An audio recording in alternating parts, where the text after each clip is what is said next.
নমস্কার, আপনারা দেখছেন সুরজিৎ একাডেমি ইউটিউব চ্যানেল। এই ভিডিওর মাধ্যমে নির্বাচন কমিশনের পক্ষ থেকে আপনাদের এই এসআইআর ফর্ম পূরণ করা নিয়ে আপনাদের মধ্যে যে কনফিউশন, যে ডাউট রয়েছে সেইগুলো ক্লিয়ার করার জন্য নির্বাচন কমিশনের পক্ষ থেকে একটি নতুন নির্দেশিকা প্রকাশ করে দেওয়া হয়েছে। আপনারা কিভাবে ফর্ম পূরণ করবেন, কোথায় সম্পর্ক লিখবেন, কোন জায়গায় কি লিখতে হবে, কোন কালিতে ফিল আপ করবেন, ভুল হলে কি করবেন, বিবাহিতা মহিলা যারা আপনারা স্বামীর নাম লিখবেন নাকি বাবার নাম লিখবেন, ওই ওপরের প্রথম যে কলামটাতে সমস্ত কিছু ক্লিয়ার করব এই ভিডিওর মাধ্যমে। আপনাদেরকে এই ভিডিওতে ফর্ম ফিল আপ করার নির্বাচন কমিশনের যে নির্দেশিকা, সেই নির্দেশিকাটা প্রথমত আপনাদেরকে আমি দেখাবো যে নির্দেশিকায় কি বলা হয়েছে, এবং যাদের ঠাকুরদা ঠাকুমা বাবা মায়ের নাম নেই তারা অন্য কোনো আত্মীয়ের নাম দিতে পারবেন কিনা আপনার এসআইআর ফর্মে, সেটা নিয়েও কিন্তু নির্দেশিকা, একটা ক্লিয়ার নির্দেশিকা চলে এসছে। আপনাদেরকে সমস্ত বিষয়ে কিন্তু আমি ক্লিয়ার করব এই ভিডিওর মাধ্যমে। প্রথমত আপনাদেরকে ছোট ছোট কয়েকটি পয়েন্ট বলে দিই, তারপরে আমি নির্দেশিকায় পৌঁছবো, নির্বাচন কমিশনের নির্দেশিকায়। প্রথমত বলে দিই যে ফর্মটি আপনারা কোন ভাষায় ফিল আপ করবেন। দেখুন, নির্বাচন কমিশন থেকে যে ফর্মটা আপনার হাতে এসেছে সেটা বাংলার ফর্ম। সে কারণে আপনি আপনার যে ইনফরমেশন গুলো আপনাকে লিখতে হবে সেগুলো আপনি বাংলায় লিখুন অথবা ইংরেজিতে লিখুন। এই দুটি ভাষার মধ্যে যে কোনো একটি ভাষায় আপনি ফর্ম ফিল আপ করুন, কোনো অসুবিধা নেই। যারা বাংলায় ফর্ম ফিল আপ করে ফেলেছেন তাদের কোনো সমস্যা নেই। যারা এখনো ফর্ম ফিল আপ করেননি, আপনারা যদি বাংলায় করতে চান করুন, যদি ইংরেজি করতে চান করুন, কোনো সমস্যা নেই। তবে আপনার লেখা যে নাম্বারগুলো আপনি লিখবেন, যে কথাগুলো, যে নামগুলো আপনি লিখবেন, সেগুলো যেন পরিষ্কার বোঝা যায়, সেটা হলেই হবে। অতএব এটা নিয়ে আর কোনো সমস্যা থাকার কথা নয়। তবু আমি এখানে একটা কথা বলে দিয়ে যাই, যারা বাংলায় ফর্ম ফিল আপ করছেন আপনারা চেষ্টা করবেন যে নাম্বারগুলো আপনারা লিখছেন, ধরুন ভোটার কার্ডের নাম্বার, আধার কার্ডের নাম্বার, মোবাইল নাম্বার, এই যে নাম্বারগুলো লিখছেন এই নাম্বারগুলো আপনারা ইংরেজিতে লিখুন, আর নামগুলো আপনারা বাংলায় লিখুন, অসুবিধা নেই। ক্লিয়ার করে দিয়েছি, এটা নিয়ে আর কোনো টেনশন করবেন না। যদি আপনাদের এটার জন্য ফর্ম ফিল আপ আটকে থাকে এখনই ফর্ম ফিল আপ করে ফেলুন। এবারে যেটা বলবো, যদি ফর্ম ফিল আপ করতে গিয়ে আপনার কোনো ভুল হয়, দেখুন, ধরুন আপনি লিখতে গিয়ে আপনার একটা অক্ষর আপনি ভুল করে ফেলেছেন, যদি আপনি মনে করেন সেই অক্ষরটাকে একটু হোয়াইটনার দেবেন, দিতে পারেন, অসুবিধা নেই। কিন্তু পুরোটা যখন আপনার ভুল হয়ে যাচ্ছে তখন একটা পেন থ্রো করে দিয়ে আবার পাশে আপনি ওইটা লিখুন, কোনো অসুবিধা নেই। অতএব ভুল নিয়ে চিন্তা করবেন না। এবারে আসছি স্বামীর নাম নাকি বাবার নাম। যারা বিবাহিতা মহিলা যারা রয়েছেন, আপনারা একেবারে যে ওপরে যে কলামটা আমি এই মুহূর্তে স্ক্রিনে দেখাচ্ছি, এই যে জায়গায় এখানে আপনারা স্বামীর নাম না পিতার নাম, এটা নিয়ে একটা কনফিউশন রয়েছে। প্রথমত বলি, যারা ফর্ম ফিল আপ ইতিমধ্যে করে ফেলেছেন এবং যারা যেটাই লিখেছেন, যদি স্বামীর নাম লিখে থাকেন কোনো ভুল হবে না, যদি আপনি বাবার নাম লিখে থাকেন কোনো ভুল হবে না।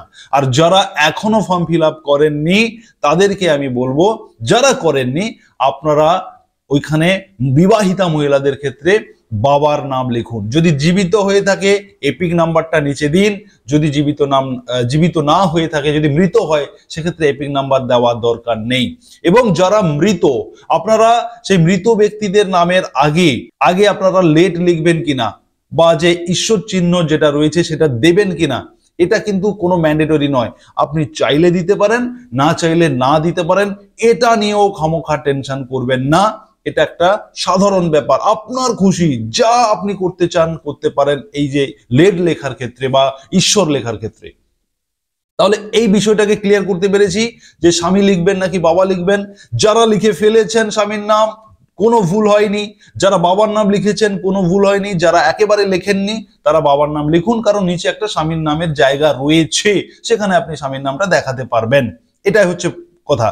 এবারে আমি আপনাদেরকে যেটা দেখাবো সেটা হচ্ছে যে ইলেকশন কমিশন থেকে, আপনাদেরকে বলে রাখি আগে যে ইলেকশন কমিশন থেকে যে আপনার 2002 সালের বাবার নাম, মায়ের নাম, ঠাকুরদা ঠাকুমার নাম, এই এই 4 জন ছাড়াও আপনি একেবারে 100% আপনি আপনার মামা বাড়ির যে দাদু, যে দিদিমা, তাদের আপনি 2002 লিস্টে যদি নাম থাকে আপনি তাদের মধ্যে কোনো একজনের লিখতে পারবেন।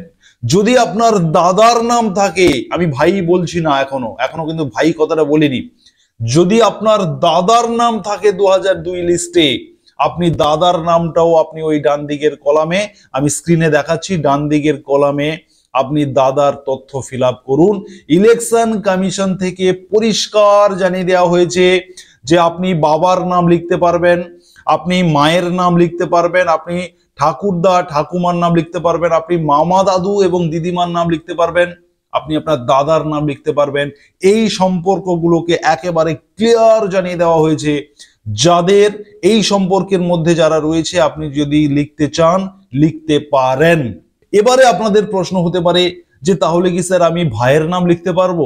এবারে আপনার প্রশ্ন হতে পারে আমি কি কাকুর নাম, জেঠুর নাম, বোনের নাম, দিদির নাম লিখতে পারবো? দেখুন, এই সম্পর্কগুলো দাদা পর্যন্ত যে বলেছি এটা আপনি লিখতে পারবেন, এটা নির্বাচন কমিশন থেকে বলে দেওয়া হয়েছে। আপনাদেরকে সেই ফর্মটা আমি দেখাচ্ছি আপনাদের বিশ্বাসের সুবিধার্থে। দেখুন, ফর্মটা আমি দিয়ে দিচ্ছি স্ক্রিনে। এখানে এই ফর্মটা নির্বাচন কমিশন থেকে পাবলিশ করা হয়েছে, আপনি দাদা দিতে পারেন। এবারে বিষয়টা হচ্ছে যে আপনি কাকুর নাম, আপনি জেঠুর নাম, আপনি দিদির নাম, ভাইয়ের নাম, বোনের নাম দিতে পারবেন কিনা, এটা নিয়ে কিন্তু এখনো পর্যন্ত ক্লিয়ার কিছু বলেনি। সেই কারণে যাদের এই ধরনের রিলেটিভ গুলো রয়েছে, আপনারা একটু অপেক্ষা করে যান। এই এনুমারেশন ফর্ম জমা দেওয়ার লাস্ট ডেট রয়েছে 4 ডিসেম্বর, 4 তারিখ ডিসেম্বরের। আপনারা যাদের এই ধরনের রিলেটিভ গুলো রয়েছে কিন্তু আপনি লিখবেন কিনা ভাবছেন, দাদু ঠাকুমা, মামা বাড়ির দাদু দিদা এবং দাদা হলে আপনি লিখে দিন, লিখে জমা করে দিন বিএলওকে। কিন্তু বাকি যে সম্পর্কগুলো বলছি, যে দিদির নাম হবে কিনা, জেঠু কাকুর নাম হবে কিনা, মানে বিশেষ করে যারা ব্লাড রিলেটিভ, যারা রক্তের সম্পর্ক যাদের রয়েছে, হবে কিনা, তার জন্য আপনাদের আরেকটু অপেক্ষা করে যান। এটা নিয়ে নির্বাচন কমিশন থেকে কিন্তু আবারও নির্দেশিকা চলে আসবে কিছুদিনের মধ্যে, এবং ভিএলওদের কাছেও সেই নির্দেশিকা আসতে শুরু করেছে। আপনারা তাড়াহুড়ো করবেন না। যাদের অল কমপ্লিট রয়েছে, সমস্ত কিছু কমপ্লিট রয়েছে, আপনাদের যেভাবে বললাম সেভাবে ফর্ম ফিল আপ করুন, জমা দিন। যাদের একটু সমস্যা হচ্ছে রিলেশন নিয়ে, আপনারা একটু অপেক্ষা করুন। ধীরে ধীরে কিন্তু বিভিন্ন ভাবে আপডেট আসছে, যেভাবে আপডেট আসছে আমি আপনাদেরকে প্রতি সময় সেই রকম আপডেট আমি আপনাদেরকে দিয়ে যাচ্ছি। তার জন্য আপনারা সাবস্ক্রাইব করুন, নোটিফিকেশন বেল বাটন অন করুন, আপনার বন্ধু বান্ধবদের শেয়ার করে রাখুন, কারণ যখনই আপডেট আসবে জানাবো।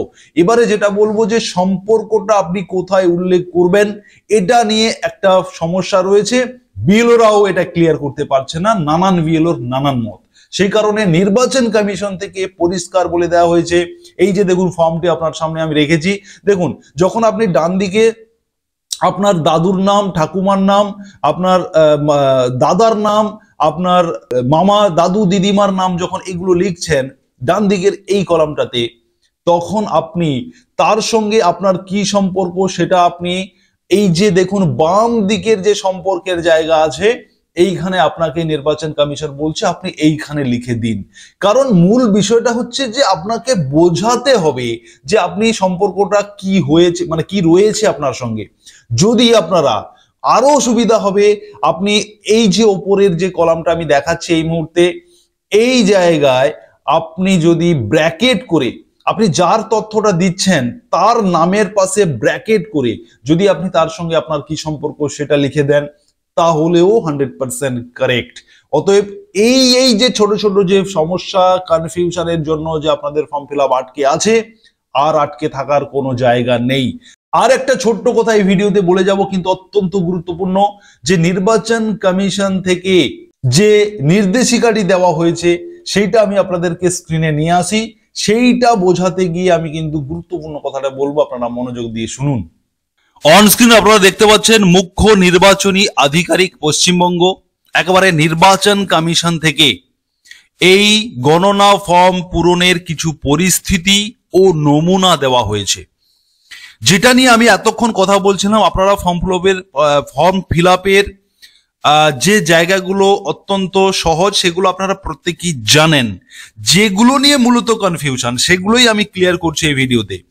দেখুন এখানে এই 2 নম্বর পয়েন্টটাতে যেখানে আত্মীয় নিয়ে কিন্তু একেবারে ডিটেল বলা রয়েছে, বলা হচ্ছে যে বাবার নাম 2000 তালিকায় যদি থাকে আপনি দেবেন, অথবা মায়ের নাম যদি থাকে দেবেন, গতে ঠাকুরদার নাম থাকলে দেবেন, ঘতে ঠাকুমার নাম থাকলে দেবেন। এই 4টে এতদিন পর্যন্ত আপনারা জানতেন।